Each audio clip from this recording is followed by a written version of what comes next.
Chirayinkeezhu ശാർക്കരയിലെ government UPS 175-ാം വാർഷികം ആഘോഷിക്കാൻ ഒരുങ്ങുന്നു. തിരുവിതാംകൂറിലെ ആദ്യത്തെ ഇംഗ്ലീഷ് പള്ളിക്കൂടം എന്ന പ്രത്യേകതയും ഇതിനുണ്ട്. ഇത് ചിറയൻകീഴ് ഗവൺമെന്റ് UPS തിരുവിതാംകൂർ രാജകുടുംബം highness Gauri English school for girls എന്ന പേരിൽ 19ാം നൂറ്റാണ്ടിലാണ് ഈ വിദ്യാലയം ആരംഭിച്ചത്. 8 വീട്ടിൽ പിള്ളമാരുടെ കുടുംബത്തിലെ സ്ത്രീകൾക്ക് ഇംഗ്ലീഷ് വിദ്യാഭ്യാസം നൽകുന്നതിനായി ആരംഭിച്ചതാണ് ഈ വിദ്യാലയം. തിരുവിതാംകൂറിലെ ആദ്യത്തെ ഇംഗ്ലീഷ് പള്ളിക്കൂടവും ഇതുതന്നെ. അധ്യാപകരുടെ അഭാവം മൂലം അടച്ചുപൂട്ടിയ ഈ വിദ്യാലയം 1838-ൽ പുനരാരംഭിച്ചു. ആൽത്തറമൂട്ടിലൊരു കുടിപ്പള്ളിക്കൂടമായി സ്ഥാപിച്ചിരുന്ന ഒരു വിദ്യാലയമായിരുന്നു. പെൺകുട്ടികൾക്ക് ഇംഗ്ലീഷ് വിദ്യാഭ്യാസത്തിന് വേണ്ടി സ്ഥാപിച്ച വിദ്യാലയം. അന്നത്തെ മഹാരാജാവ് ആയില്യം തിരുനാൾ ഈ സ്കൂള് പിന്നീട് 838 മുന്നേ ഈ സ്കൂളിൽ പഠിപ്പിക്കാൻ അധ്യാപകരില്ലാത്ത കാരണത്താൽ പൂട്ടിപ്പോയി. പിന്നീട് ഈ സ്കൂള് പിന്നെ 838-ലാണ് ഇങ്ങോട്ട് ഈ സ്ഥലത്തേക്ക്, അതായത് ശർക്കര ക്ഷേത്രത്തിനോട് സമീപത്തുള്ള ഈ സ്ഥലത്തേക്ക് മാറ്റി സ്ഥാപിച്ചത്.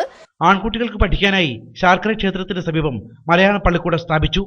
ഗേൾസ് ഹൈസ്കൂൾ പിന്നീട് vernacular Malayalam school for girls എന്ന പേരിലാക്കി.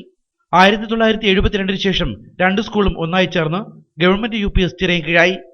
1991 മുതൽ പ്രീ പ്രൈമറി വിദ്യാഭ്യാസവും തുടങ്ങി. ഇവിടെ ഇത് ഇംഗ്ലീഷ് വിദ്യാലയമായിട്ടും തൊട്ടപ്പുറത്തെ കരയോഗത്തിനോട് ചേർന്ന് ഒരു മലയാളം പള്ളിക്കൂടം. അപ്പോൾ അത് മലയാളം മീഡിയം സ്കൂളായിരുന്നു. അതിനെ മലയാളം പള്ളിക്കൂടം എന്നാണ് പറഞ്ഞിരുന്നത്.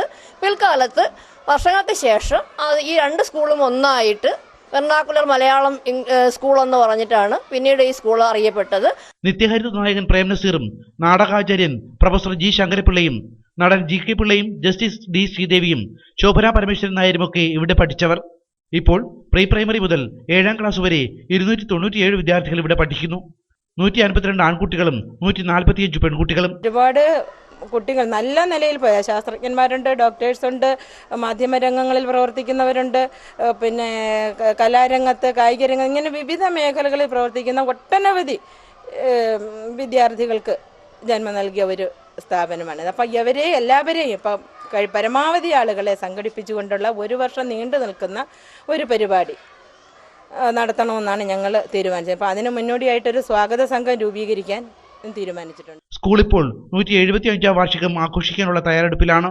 ഒരു വർഷം നീളുന്ന ആഘോഷ പരിപാടികൾ ഉണ്ടാകും. SCV news Chirayinkeezhu.